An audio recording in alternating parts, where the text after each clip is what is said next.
Alhamdulillahil hamdan katsiran thayyiban mubarakan fi kama yuhibbu rabbuna wa yarda. Asyhadu an la ilaha illallah wahdahu la syarika lahul wahidul qahar wa asyhadu anna Muhammadan abduhu wa rasuluhu nabiyul muhtar. Sallallahu alaihi wasallama azlama lailun aw ado an-nahar wa radhiyallahu anhu an alihin adhar wa sahabatihil kiramil qiyar amma ba'du. Teman-teman semua, aku sambut kalian dengan sambutan ahli Islam. Assalamualaikum warahmatullahi wabarakatuh.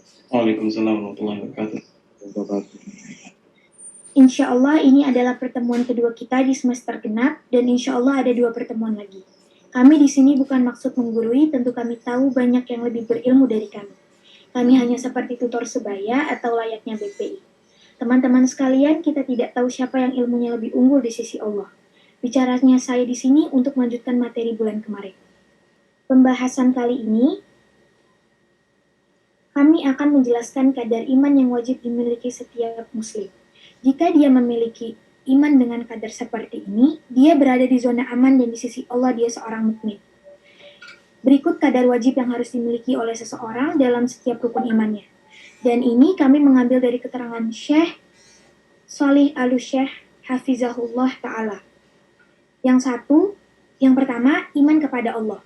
Dengan beriman kepada 4 hal.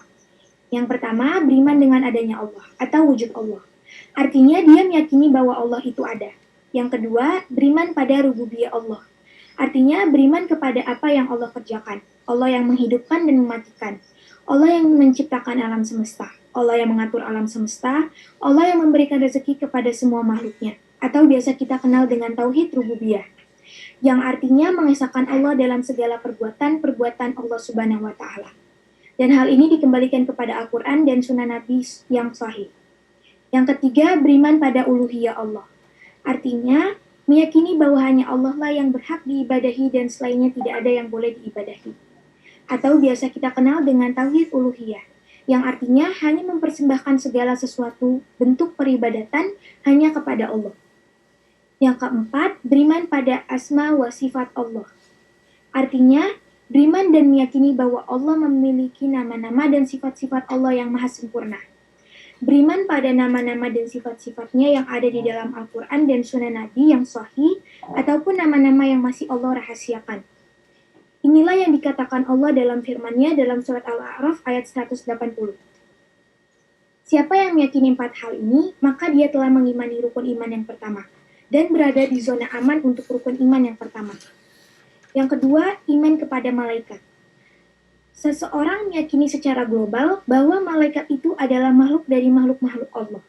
Mereka diciptakan dengan kesucian mereka, tidak bermaksud pada Allah, tidak bermaksiat pada Allah, dan selalu taat kepada Allah. Mereka adalah hamba Allah dan bukan sesembahan untuk diibadahi. Siapa yang mengimani hal di atas, maka rukun iman yang kedua sah dan berada di zona aman. Keimanan untuk rukun iman yang kedua, walaupun dia tidak hafal nama-namanya. Adapun iman secara perincian atau detail tentang kondisi malaikat, lalu sifat malaikat, tugasnya, bentuknya, proses penciptaannya, dan lain-lain. Ini iman secara detail. Wajib diimani seorang hamba jika dia mengetahui dalil tentang hal tersebut. Adapun bagi seseorang yang belum sampai atau belum mengetahui dalilnya, maka ketidaktahuannya tidak menggugurkan iman kepada malaikat. Jadi, iman secara terperinci ini berbeda-beda tingkatannya, tergantung ilmu seseorang hamba terhadap hal tersebut. Tentu saja semakin dalam ilmu tersebut, maka semakin kuat dan semakin sempurna pengetahuan dan keimanannya. Ketiga, iman kepada kitab-kitab suci, yaitu beriman bahwa Allah menurunkan kitab suci bersama para rasulnya, yang Allah utus kepada makhluknya. Dan Allah jadikan dalam kitab suci tersebut petunjuk, cahaya, keterangan, dan segala sesuatu yang membuat hambanya menjadi baik dan salih. Dan seluruh kitab suci yang Allah turunkan bersama para rasulnya, semuanya kebenaran karena itu semua dari sisi Allah. Dan Allah lah kebenaran yang jelas. Oleh karena itu, bila seseorang beriman minimal seperti di atas, maka imannya sah, walaupun dia tidak tahu detail mengenai kitab-kitab suci tersebut. Adapun iman secara detail, bahwa Al-Quran adalah kitab suci yang terakhir. Dan Al-Quran adalah firman Allah, darinya semua dimulai dan darinya semua dikembalikan. Al-Quran adalah hujjah Allah atas manusia sampai hari kiamat. dan Al-Quran yang menghapus seluruh risalah dan kitab-kitab suci sebelumnya. Dan Al-Quran juga menjadi hakim atas kitab-kitab suci sebelumnya. Kita wajib membenarkan seluruh berita yang ada di dalam Al-Quran dan wajib menerima seluruh hukum-hukum yang ada di dalam Al-Quran. Lalu dia juga wajib beriman kepada kitab-kitab sebelumnya. Yang keempat, iman kepada Nabi dan Rasul. Apabila seseorang hamba beriman bahwa Allah mengutus para rasulnya yang mengajak kaum-kaum mereka untuk bertauhid dan mereka telah menyampaikan apa yang diperintahkan dan diamanatkan kepada mereka, dan Allah mendukung mereka dengan memberikan mukjizat yang membuktikan bahwa mereka benar dan mereka adalah orang yang paling bertakwa, paling baik dan paling amanah terhadap tugas-tugasnya. Beriman kepada mereka secara berantai atau tidak terputus. Maksudnya, semua diimani tanpa menolak atau mengingkari satu saja. Bila satu diingkari, maka itu membatalkan keimanannya. Allah berfirman, Kazabat qaumu Nuhil mursalin, yang artinya, kaum Nuh telah mendustakan para rasul. Quran Surat Asy-Syu'ara ayat 105. Mendustakan satu rasul saja, sama saja mendustakan semua rasul. Kalau kita lihat sejarahnya, kaum Nabi Nuh hanya mendustakan satu nabi dan rasul saja, yakni Nabi Nuh alaihi salam. Tapi Allah katakan mereka mendustakan seluruh rasul. Kenapa? Karena para rasul saling terikat satu sama lain. Dakwah mereka satu, yakni tauhid. Jadi kalau mereka ingkari dakwah Nabi Nuh, berarti mereka juga mengingkari dakwah Nabi dan rasul yang lain. Wajib bagi kita beriman kepada seluruh nabi dan rasul walaupun tidak hafal nama-nama mereka. Adapun secara khusus, maka kita beriman kepada Nabi Muhammad sebagai penutup para rasul. Allah utus beliau dengan ajaran yang lurus dan Allah utus dengan agama Islam yang menjadikan agama Islam sebagai agama terakhir dan risalah terakhir. Adapun secara detail, beriman kepada seluruh cerita, kondisi atau keadaan yang terjadi pada para nabi dan rasul. Intinya yang detail ini tergantung ilmu kita, tapi ingat, semakin tinggi ilmu seseorang dalam setiap rukun iman, maka semakin kuat, kokoh, dan semakin tinggi keimanan kita. Yang kelima, iman kepada hari kiamat. Beriman tanpa ada keraguan bahwa akan ada sebuah hari di mana semua manusia akan dikembalikan dan dibangkitkan untuk dihisab atas apa yang mereka perbuat dan dibalas atas apa yang mereka lakukan. Sebagaimana firman-Nya, وَوُفِّيَتْ كُلُّ نَفْسٍ مَا عَمِلَتْ وَهُوَ أَعْلَمُ بِمَا يَفْعَلُونَ, yang artinya, dan kepada setiap jiwa diberi balasan dengan sempurna sesuai dengan apa yang telah dikerjakannya, dan dia lebih mengetahui apa yang mereka kerjakan. Quran Surat Al-Zumar ayat 70. Walaupun dia tidak tahu detail keadaan hari kiamat, tapi dia meyakini seperti di atas, maka dia telah memenuhi rukun iman yang kelima ini. Adapun iman secara detail, kondisi kubur, lalu kondisi pada saat di hari kiamat. Haud, telaga, mizan, hisab, suhuf atau buku catatan, sirat atau kontaharoh, surga dan neraka. Ini semua iman secara detail dan tidak wajib diimani oleh semua orang. Kecuali dia sudah mendapatkan dalilnya, maka dia wajib beriman pada saat itu. Seseorang wajib beriman ketika ilmu atau dalilnya sudah sampai ke dirinya. Intinya yang penting masuk zona aman terlebih dahulu, mengetahui kadar wajibnya, lalu setelah itu tingkatkan ilmu kita agar semakin kuat keimanan kita. Yang keenam, iman kepada takdir.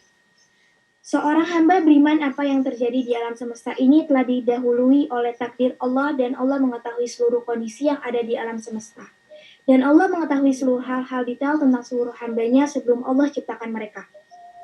Barang siapa yang beriman minimal seperti ini, maka ia telah memenuhi rukun iman yang keenam. Adapun secara detail, beriman dengan 4 tingkatan takdir. Yang pertama, beriman tentang ilmu Allah, bahwa Allah mengetahui apa yang telah terjadi, yang sedang terjadi, yang akan terjadi, dan mustahil terjadi. Kalau hal yang mustahil itu terjadi, Allah mengetahui bagaimana kejadiannya. Contoh kejadian mustahil yakni Allah ceritakan di surah Al-Mu'minin ayat 99-100. Orang-orang kafir ketika meninggal ingin dikembalikan ke dunia agar bisa berbuat kebajikan. Hal ini mustahil terjadi orang yang sudah meninggal dunia kemudian dikembalikan ke dunia untuk hidup lagi. Walaupun tentu tidak ada yang mustahil bagi Allah. Tinggal Allah katakan, jadilah maka jadilah. Di dalam surat Yasin ayat 82. Namun lihatlah jawaban Allah atas permintaan tersebut. Allah berfirman, Kalla innaha kalimat kalimatun huwa qailuha, yang artinya sekali-kali tidak, sesungguhnya itu adalah dalil yang diucapkannya saja. Quran Surat Al-Mu'minin ayat 100. Allah sudah mengetahui apa yang akan terjadi atau apa yang akan mereka perbuat jika seandainya Allah hidupkan mereka lagi. Yang kedua, beriman bahwa seluruhnya telah dicatat oleh Allah. Allah berfirman, wa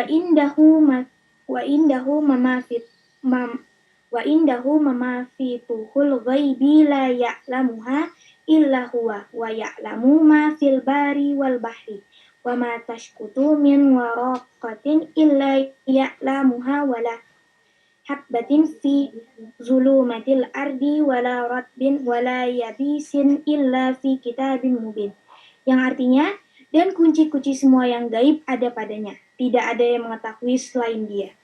Dia mengetahui apa yang ada di darat dan di laut. Tidak ada sehelai daun pun yang gugur yang tidak diketahuinya. Tidak ada sebutir biji pun dalam kegelapan bumi dan tidak pula sesuatu yang basah atau yang kering yang tidak tertulis dalam kitab yang nyata. Quran Surat Al-An'am ayat 59. Allah juga telah mencatat takdir 50.000 tahun sebelum penciptaan langit dan bumi. Dalam sebuah hadis, Rasulullah Shallallahu Alaihi Wasallam bersabda, Allah telah menulis takdir makhluk ciptaannya sejak 50.000 tahun sebelum penciptaan langit dan bumi. Hadis riwayat Muslim. Yang ketiga, beriman tentang kehendak Allah. Tidak mungkin ada kejadian yang tidak dikehendaki oleh Allah. Semua kejadian pasti dikehendaki oleh Allah. Bedakan antara kehendak dan ridho. Semua sudah pasti Allah kehendaki, tapi tidak semua yang Allah kehendaki pasti Allah ridhoi. Lalu kenapa ada hal tersebut? Karena ada hikmah yang lebih besar